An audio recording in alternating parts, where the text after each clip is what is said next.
लोग इस वीडियो में देखेंगे शिक्षण योजना।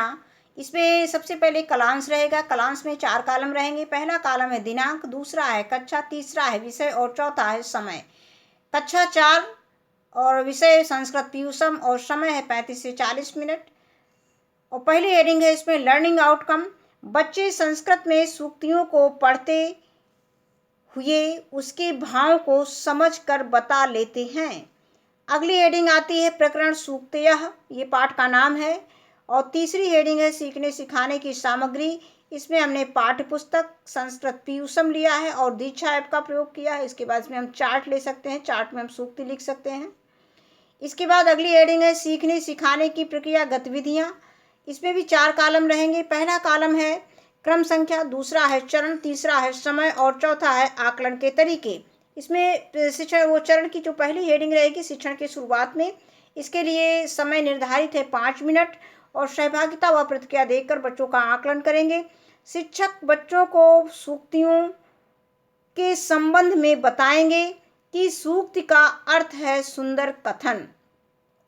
सूक्ति का अर्थ होता है सुधन उक्ति, अर्थात सु मीन सुंदर और उक्ति मीन कथन, अर्थात सुंदर कथन। ये हम बच्चों को क्लास में डिटेल में बता सकते हैं। इसमें हमने शार्ट में लिख दिया है कि सूक्त का अर्थ है सुंदर कथन।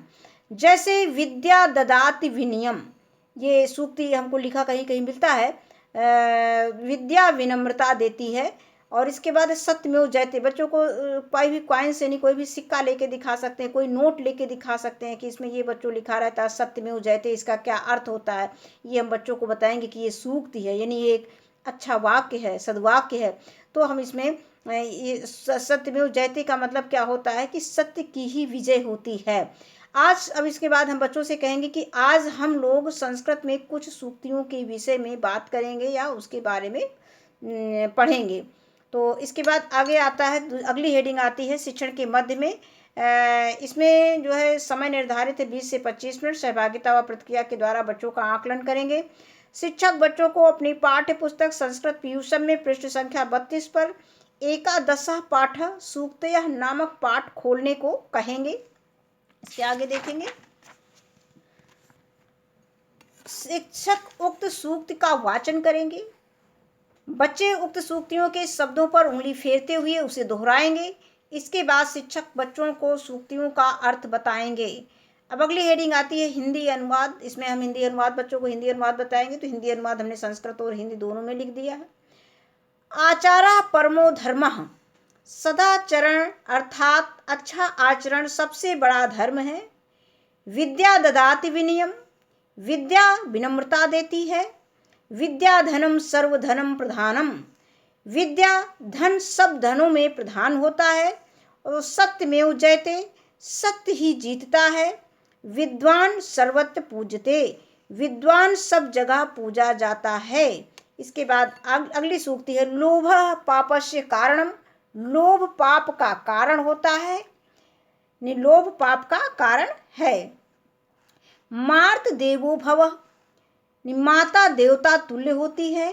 शीलम परम भूषणम, अच्छा आचरण सबसे अच्छा आभूषण है। श्रद्धावान लभते ज्ञानम, श्रद्धावान ज्ञान प्राप्त करता है।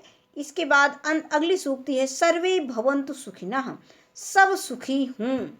और आगे है इसमें एक सूक्ति और दिया गया है माता भूमि पुत्रो पृथिव्यः, अर्थात भूमि माता है और मैं पृथ्वी का पुत्र हूँ।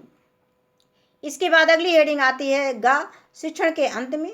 इसके लिए समय निर्धारित है 10 मिनट। बातचीत के द्वारा बच्चों का आकलन करेंगे। शिक्षक बच्चों को सूक्तियाँ याद करने को कहेंगे तथा प्रत्येक बच्चे को सूक्ति पढ़कर सुनाने के लिए कहेंगे। यानी बच्चों से किताब पढ़वाएंगे, उनसे सूक्तियाँ पढ़वाएंगे। अगर वो सही नहीं पढ़ पाते हैं तो उनको अभ्यास करवाएंगे और उसके बाद उनको याद करने के लिए कहेंगे। इसके बाद अगली हेडिंग आती है श्यामपट्ट कार्य। इसमें हमने कठिन शब्दों का अर्थ दिया है।